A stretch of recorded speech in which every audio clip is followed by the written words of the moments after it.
ब्रेकनंतर आपलं पुन्हा एकदा स्वागत आणि आताची महत्त्वाची बातमी पुण्याच्या मनसरमध्ये आज राष्ट्रवादी काँग्रेस पक्षाचे अध्यक्ष आणि राज्याचे उपमुख्यमंत्री अजित पवार यांची उमेदवाराच्या प्रचारासाठी सभा पार पडली।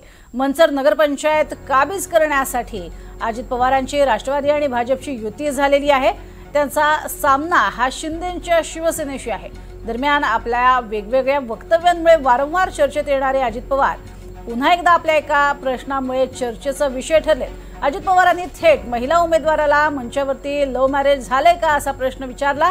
अजित पवारांनी मंचर नगरपंचायतीच्या नगराध्यक्षपदाच्या उमेदवार मोनिका बाणखेले यांना लव्ह मॅरेज झाले का असा प्रश्न केलाय। सासर आणि माहेर एकाच गावात आहे म्हणून हा प्रश्न विचारला असंही स्पष्टीकरण अजित पवारांनी लगेचच पुढे दिलं। मला विश्वास आहे की याच्यामध्ये मोनिकाताई सुनील बाणखेले पूर्वीच्या बेंडे या तुमचा उमेदवार फार फायदेशीर आहे। बेंडे माहेर पण आमच्या मोनिकाताईचं इथंच आहे आणि सासर पण इथंच आहे, बरोबर आहे ना? लव्ह मॅरेज आहे का काय? नाही, सासर आणि माहेर दोन्ही असलं की जरा शंकेला जागा उरते, पण हरकत नाही, काही वाईट वाटून घ्यायचं कारण नाही।